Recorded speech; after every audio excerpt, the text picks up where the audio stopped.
하이닥 전문가들의 건강의학 지식을 전해드리는 황수경의 건강 칼럼입니다. 면역식품으로 꼽히는 해조류에 대한 황미향 영양사의 칼럼입니다. 2002년 사스, 2015년 메르스, 그리고 기세가 꺾일 줄 모르는 코로나 바이러스까지 감염증 시대가 이어지면서 자연스럽게 강조되는 것이 바로 면역력이죠. 그 어느 때보다 면역에 대한 관심이 높아지고 있는 요즘, 우리 생활 속에서 면역력을 증진시킬 수 있는 방법은 무엇이 있을까요? 면역력을 올리려면 꾸준한 운동과 충분한 수면, 스트레스 관리, 그리고 균형 잡힌 식사가 중요합니다. 그 중에서도 빼놓을 수 없는 것이 바로 식단이죠. 면역 강화에 도움이 되는 식품들을 식단에 배치하면 식사를 하는 것만으로도 면역을 챙길 수가 있기 때문입니다. 면역 기능에 도움을 주는 대표적인 식품으로는 해조류를 꼽을 수가 있는데요. 해조류에는 비타민과 미네랄, 단백질은 물론이고 항산화 성분인 폴리페놀, 그리고 면역력을 높이는 해조 다당체가 풍부하게 함유되어 있습니다. 특히 해조류의 미끌거리는 점액 성분인 알긴산은 기관지의 건조함을 막아주고요. 끈적끈적한 특성은 체내 노폐물을 흡착해서 배출하는 과정을 용이하게 만들어줍니다. 해조류는 크게 갈조류, 홍조류, 녹조류로 구분할 수 있는데요. 미역과 다시마, 톳, 모자반, 감태 등으로 대표되는 갈조류에는 항염과 항암 작용의 효능이 있다고 알려진 후코이단과 식이섬유소인 알긴산이 풍부해서 면역 증강에 도움을 줄 수 있습니다. 뿐만 아니라 갈조류는 알레르기나 아토피, 그리고 관절염 등의 자가 면역 질환에도 효과가 있는 것으로 알려져 있죠. 한편 홍조류는 우리나라 해조류의 절반 이상을 차지하고 있는데요. 김과 우뭇가사리 등이 대표적인 식품이라 할 수 있습니다. 특히 홍조류에 함유된 카라기난이라는 성분에는 살균력이 강한 요오드가 풍부한데요. 덕분에 초기 감기나 A형 인플루엔자 등 다양한 바이러스를 막는 데 탁월한 효과를 보입니다. 타레와 청각 등의 녹조류는 비타민과 칼슘 등의 무기질이 풍부해서 혈관을 깨끗하게 만들고요. 불용성 식이섬유도 다량 함유되어 있어서 변비와 비만을 예방하는 데도 좋습니다. 이처럼 해조류는 영양학적으로 다양한 이점을 갖고 있는데요. 그 덕분에 실제 환자들의 치료 식단에서도 자주 활용되고 있습니다. 면역력이 그 어느 때보다 중요해진 요즘, 해조류를 식단에 적극 활용해서 면역력을 높여보시는 건 어떨까요? 지금까지 칼럼의 황미향 영양사, 내레이션의 황수경이었습니다.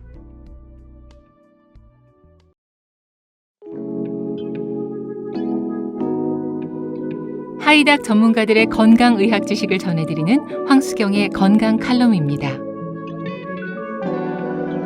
귀리의 효능에 대한 윤성원 영양사의 칼럼입니다.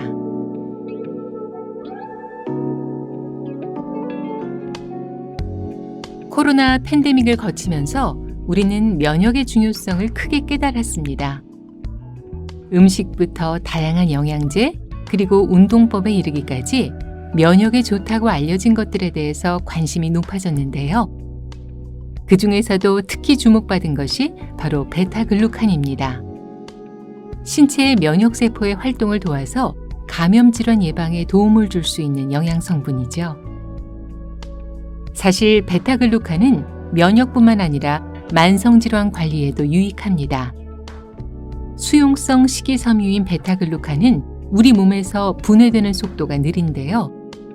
그만큼 포만감이 오래가고 식후의 급격한 혈당 상승을 막아서 체중 관리와 당뇨 조절에 도움을 줄 수 있습니다. 국내 대학 연구팀이 진행한 당뇨 주의 실험에서는 베타글루칸을 2주 동안 섭취한 그룹의 혈당이 30에서 40% 떨어진 것으로 밝혀졌고요. 과체중 남성이 12주 동안 베타글루칸을 하루 7g씩 섭취했을 때 체질량과 허리둘레, 내장 지방이 감소했다는 연구 결과도 있습니다. 베타글루칸을 자연 인슐린이라고 부르는 것도 이 때문이죠. 또 한 가지 효능은 콜레스테롤 관리입니다. 베타글루칸은 우리 몸에서 마치 젤처럼 끈적한 형태로 변하는데요. 이러한 점성 섬유질은 위와 장에서 콜레스테롤이 체내로 흡수가 되는 것을 막아주고요. 간에서 생성되는 담즙산과 결합해서 LDL 콜레스테롤의 농도를 낮춰주는 역할을 합니다. 미국 식품의약국 FDA는 베타글루칸을 매일 3g 섭취하면 심혈관 질환 위험을 줄일 수 있다고 발표하기도 했죠. 이렇게 다양한 이점을 갖고 있는 베타글루칸은 어떻게 섭취해야 할까요? 영양제로 복용할 수도 있지만 평소 식단에서 곡류와 버섯류만 잘 먹어도 충분히 섭취할 수 있는데요. 최근에 주목받은 식품은 귀리입니다. 타임지가 선정한 세계 10대 슈퍼푸드인 귀리는 혈당과 콜레스테롤 조절에 특히 효과적인 음식으로 알려져 있습니다. 그동안 우리 식단에서는 귀리밥이나 오트밀처럼 주식으로 활용을 했었는데요.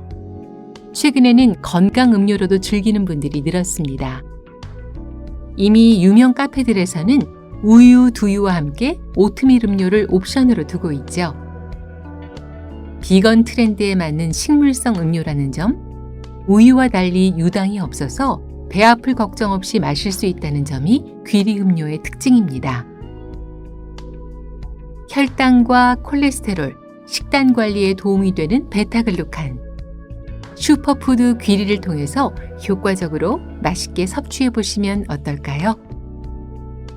지금까지 칼럼의 윤성원 영양사, 내레이션의 황수경이었습니다.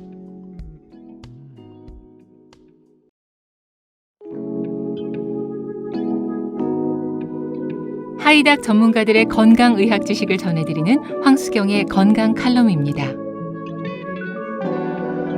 슈퍼푸드 케일의 효능에 대한 윤성원 영양사의 칼럼입니다.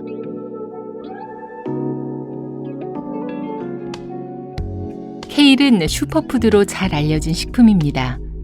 세계보건기구에서는 고구마, 토마토와 함께 케일을 세계 3대 면역식품으로 꼽았는데요. 케일의 장점 첫 번째는 높은 칼슘 함량입니다. 여느 녹황색 채소와 비교해도 월등한 수준인데요. 식품의약품 안전처 자료에 따르면 케일의 칼슘량은 100g당 328mg으로 40mg의 시금치, 24mg의 당근, 39mg의 브로콜리와 압도적인 차이를 보였습니다. 참고로 우유와 멸치의 칼슘 함량은 100g당 113mg, 496mg인데요. 대표적인 칼슘 식품인 멸치와 우유에 견주어도 손색이 없다는 사실을 알아두면 좋겠습니다. 케일의 장점 두 번째는 풍부한 베타카로틴입니다.